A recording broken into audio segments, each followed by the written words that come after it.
और हमारी बॉलीवुड की फिल्मों का एक और नॉर्मल दिन।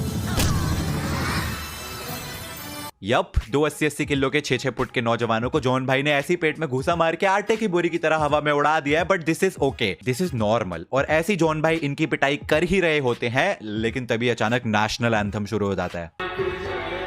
अब जॉन भाई तो नेशनल एंथम सुनते ही एकदम अटेंशन पोज में आ गए, लेकिन गुंडे, वो तो गुंडे है ना, उनको क्या फर्क पड़ता है, वो लगे रहते हैं जॉन भाई को मारने। गुंडे ने बैट मारा, लेकिन बैट ऐसे टूट गया जैसे कागज का बैट हो। डंडा भी कागज की तरह टूट गया। अरे सर पे बेसबॉल बैट तक मारा, वो भी कागज की तरह टूट गया। इसके बाद क्या ही बचा है भाई, टेबल बचा है, मारो टेबल। वो भी तो कागज की तरह ही टूटेगा ना, फिर तो टूट गया। बट चलो ठीक है, अब इससे ऊपर क्या ही दिखा सकते हैं। अरे वाह, एक हाथ से बाइक रोक दी, बट इसमें क्या ही है, ये तो नॉर्मल है, ये तो मैं भी कर दूं। ये करके दिखाओ।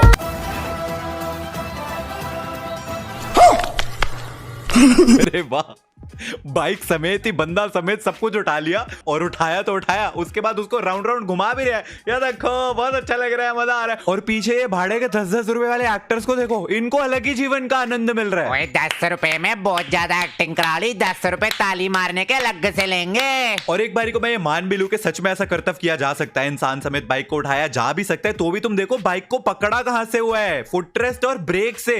अबे centre of mass, centre of gravity नाम की कोई चीज है या नहीं? हाँ तो प्यारे बच्चों, सेंटर ऑफ मास क्या होता है? सेंटर ऑफ मास वो पॉइंट होता है जहां पे मैं एक बॉडी का पूरा मास, उसका वेट अज्यूम कर सकता हूं। अगर ये सर्कल है तो इसका सेंटर ऑफ मास मैं यहां पे अज्यूम कर सकता हूं कि इस पे सारा का सारा ग्रेविटेशनल फोर्स जो है ये सेंटर में लगेगी। अब यही सोचो, अगर एक 3 डायमेंशनल ऑब्जेक्ट होगा, इसका सेंटर कहां पे है? यहां पे। अगर मैं इसको इस जगह से पकड़ूंगा तो मैं बॉडी को पूरा बैलेंस कर सकता हूं। लेकिन अगर 400-500 किलो की एक बाइक होगी और मैं उसको उसके कोनों से अगर पकड़ूंगा तो क्या होगा? यही होगा, वो एक तरफ से झुक जाएगी। क्यों? क्योंकि इसका सेंटर ऑफ मास इधर है, लेकिन मैं फोर्स इस कोने पे लगा रहा हूं। लेकिन ये चीज हमारे बॉलीवुड में लॉजिक में नहीं आती है। मुझे भी नहीं पता मैं क्या बोल रहा हूं। फेंक दो इसको जॉन भाई, फेंक दो। मैं तो कह रहा हूं चांद पे उठा के फेंक दो। अरे मैं मजाक कर रहा था, सच्ची में नहीं फेंकना था।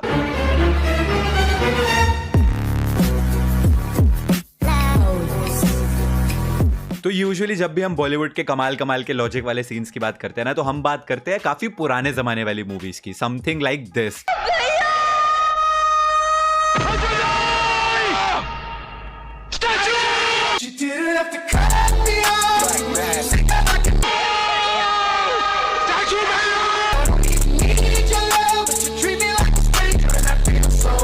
Yes, इन्होंने छत से गिरती हुई एक लड़की को बीच हवा में स्टैचू बोला। स्टैचू, ऐसे वो गिरते गिरते एकदम से फ्रीज हो जाएगी हवा में, क्योंकि ग्रेविटी तो आपके पिताजी की है। तो मैं यही कह रहा था कि आज तक हम ऐसे ही पुराने जमाने के सीन्स देखते थे विदाउट लॉजिक वाले। लेकिन आज हम बात करने वाले हैं कुछ ऐसी मूवीज की जो काफी रिसेंट है, पिछले 4-5-6-7 सालों में रिलीज हुई है। एंड क्योंकि वीडियो का इंट्रो है, तो हम एक इंट्रो सीन से स्टार्ट करते हैं, जहां पे अपने भाई सल्लू भाई का इंट्रोडक्शन हो रहा है मूवी राधे में। विलन के घर का सीन है। हमारे विलन ने फोन निकाला और अपना फोन इस्तेमाल कर ही रहा था, तभी अचानक एक साया आया जो कि फ्लैश की भी स्पीड से ज्यादा तेज आया खिड़की के थ्रू, और इसके चीक को कट करके चला गया।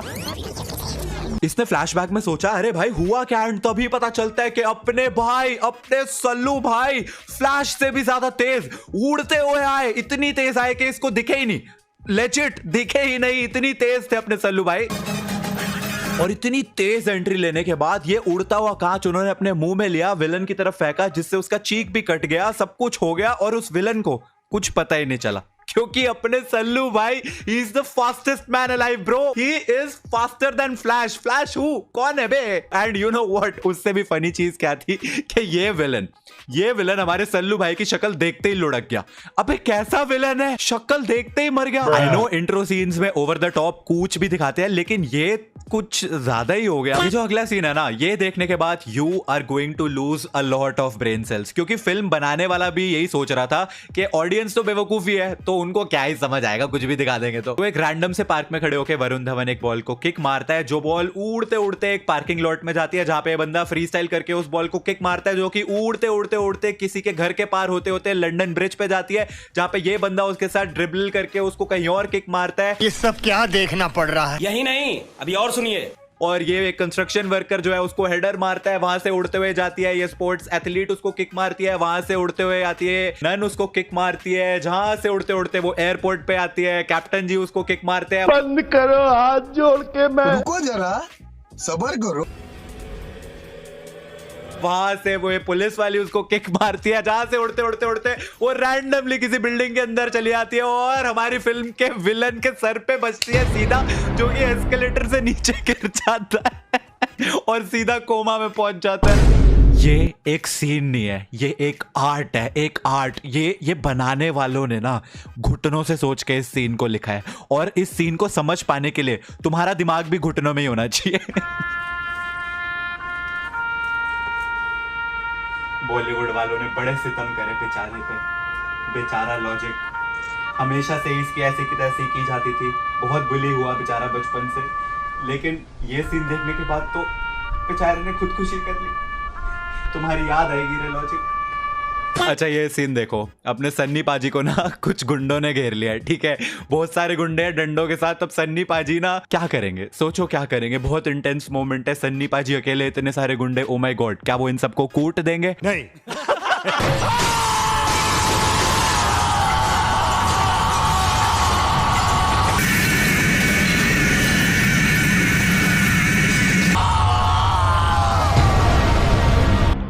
यार ये क्या था? ओह नो मैन, क्या बोलूं मैं इसके बारे में। मेरे पास कोई अल्फाज नहीं है, मुझे माफ कर दे आप लोग सारे, मुझे छुट्टी दे दे, मैं इस दुनिया से छुट्टी चाहता हूँ। मैं बस यही बोलना चाहता हूँ कि अगर आपको लग रहा था कि बस इतना ही है तो नहीं, अभी और है। इसके बाद कुछ गुंडे सन्नी पाजी की तरफ जो है वो मटके फेंकते हैं।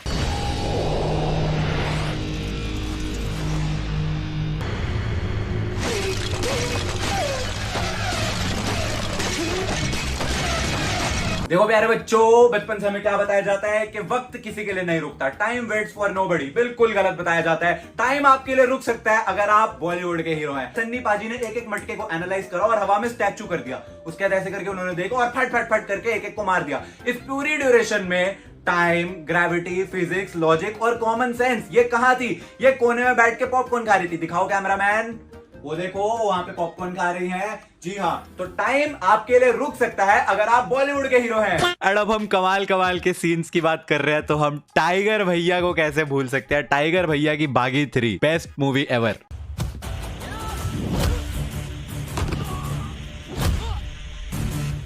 ये सिक मूव वैसे मैंने अपनी एक पुरानी वीडियो में भी तुम्हें दिखा रखी है, लेकिन स्टिल मेरे कभी ये चीज पल्ले नहीं पड़ती कि भाई उस बंदे ने लात हवा में कर रखी है और 3 लोग एक के बाद एक आते हैं, टोंग टोंग टोंग करके, तीनों उसकी लात में टकराते हैं और मर जाते हैं। बट ठीक है, इसे छोड़ो। असली इस मूवी में मजा आता है सेकंड हाफ में, जब टाइगर भाई हमारे सीरिया पहुंचते हैं। वहां पे पूरी सीरिया वर्सेस टाइगर भाई अकेले, 1 लाख लोग टाइगर भाई पे गोलियां चला रहे हैं। बट नहीं, अपने टाइगर भाई को कोई गोली थोड़ी ना लग सकती है, क्योंकि वो अपने बॉलीवुड के हीरो है और अपने बॉलीवुड के हीरोज बुलेट प्रूफ नहीं, बुलेट रेजिस्टेंट है। गोलियां उनके पास आती है और रास्ता बदल लेती है। कह रही है अरे मरना ही क्या मेरे को, ये तो बॉलीवुड वाला है, छोड़ रहे। और बस सॉरी बोल के निकल लेती है गोलियां साइड से। इस सीन में 3 हेलीकॉप्टर अपने टाइगर भाई पे अंधाधुन गोलियां चला रहे हैं, ठीक है। गोलियां क्या मतलब, रॉकेट लॉन्चर, बॉम्ब सब कुछ उनके ऊपर चला रहे हैं और अपने टाइगर भाई ऐसा स्लो मोशन में उनके आगे भाग के जा रहे हैं। एक भी गोली उनको लग ही नहीं रही है, फुल एकदम ब्लास्ट सब हो गया है, लेकिन अपने टाइगर भाई को कुछ नहीं होता। एक चीज याद रखना, इस सीन में 3 हेलीकॉप्टर है और तीनों टाइगर भाई के पीछे से उनके ऊपर गोलियां चला रहे थे। और तभी अचानक टाइगर भाई एक बॉम्ब से आगे की तरफ उड़ते हैं और उड़ के उन पीछे वाले 3 हेलीकॉप्टर में से एक के ऊपर लटक जाते हैं। ये कैसे हुआ? क्योंकि हेलीकॉप्टर तो पीछे की तरफ थे, टाइगर भाई उनसे दूर भाग रहे थे और बॉम्ब ब्लास्ट होने के बाद वो और आगे की तरफ उड़ के गए, लेकिन उड़ते उड़ते वो पीछे वाले हेलीकॉप्टर पे टेलीपोर्ट हो गए। ये कैसा? Hello, continuity. देखो प्यारे बच्चों, कंटिन्यूटी क्या होता है? अगर देखो यहाँ पर 3 हेलीकॉप्टर हैं और एक इंसान इस दिशा में भाग रहा है और वो ऐसे की तरफ उड़ेगा अगर, तो वो क्या अगले सीन में इनके पीछे आ सकता है? नहीं आ सकता, क्योंकि कंटिन्यूटी के हिसाब से तो वो इस दिशा में भाग रहा था, तो वो यहां पर कैसे पहुंच गया? इसका मतलब वो दिशाहीन हो गया है, जो कि टाइगर वैसे भी हो गया है। एग्जाम्पल के लिए, अगर आप ये कॉफी लेंगे,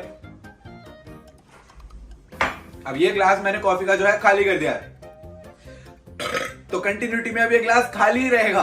अब ये नहीं हो सकता कि अगले सीन में एकदम से यहाँ पे ग्लास जो है भरा हुआ आपको दिखने लग जाएगा, नहीं। तो यही होती है कंटिन्यूटी, जो कि हमारे बॉलीवुड के 10वीं फेल। अब वीडियो के स्टार्ट में मैंने तुम्हें 2021 में रिलीज हुई आज तक की सबसे लेजेंडरी मूवी सत्यमेव जयते 2 का सीन दिखाया था, एंड अगला सीन भी ये उसी मूवी का है। तो मूवी का क्लाइमैक्स सीन चल रहा है, एंड जो विलन है ना वो हेलीकॉप्टर में बैठ के उड़ने वाला है, लेकिन अपने जॉन भाई जिन्होंने स्टार्टिंग में बाइक उठा दी थी, अब वो ना उस उड़ते हुए हेलीकॉप्टर को ऐसा हाथों से अपने रोक देते हैं, लेकिन एक जॉन अब्राहम कम पड़ रहा होता है। तो क्या होता है, जो अपने जॉन भाई है ना उनका एक भाई होता है इस मूवी में, और वो भी जॉन भाई है। तो वो दोनों भाई मिलके अब जो है वो हेलीकॉप्टर को रोक रहे होते हैं, और बहुत भाई स्ट्रगल हो रही है, बहुत मेहनत लग रही है, लेकिन दोनों जॉन जो है ना मिलके वो रोक नहीं पा रहे हैं उस हेलीकॉप्टर को। अब ऐसी सिचुएशन में क्या किया जाए जब 2 जॉन अब्राहम कम पड़ रहे हैं? तो फिल्म बनाने वालों ने सोचा क्योंकि 2 जॉन अब्राहम कम पड़ रहे हैं एक हेलीकॉप्टर को रोकने के लिए, तो हम एक काम करते हैं, हम एक तीसरा जॉन अब्राहम भी डाल देते हैं। जी हाँ, ये जो 2 जॉन तुमको स्क्रीन पे दिख रहे हैं ना, इनके एक मरे हुए पिताजी भी होते हैं, वो भी जॉन अब्राहम ही होते हैं। उनकी आत्मा आ जाती है इस हेलीकॉप्टर को रोकने के लिए। नहीं, मैं मजाक नहीं कर रहा, ये कोई भूतिया मूवी नहीं है, सच में उनके मरे हुए पिताजी की आत्मा आ जाती है, और वो आत्मा सबको दिख रही होती है। और अब ये 3 जॉन अब्राहम, जिनमें से 2 तो भाई है और एक उनके मरे हुए पिताजी है, वो आत्मा, ये तीनों जॉन मिलके जो हेलीकॉप्टर को नीचे खींच देते हैं। ये मूवी इस सदी की सबसे लेजेंडरी मूवी है। This is a cult classic, मतलब ऐसी मूवीज ना कभी वर्षों में एक बार बनती है। एंड अगर इस वीडियो पे 1 मिलियन लाइक्स आ गए ना, मैं पक्का इस मूवी पे एक डेडिकेटेड वीडियो बनाऊंगा। अब मुझे नहीं पता तुम लोग ये चीज समझ पाओगे, तुम लोग नोटिस कर पाओगे या नहीं कर पाओगे, लेकिन लास्ट मंथ मैंने एक मूवी देखी थी, एक विलन रिटर्न्स नाम की।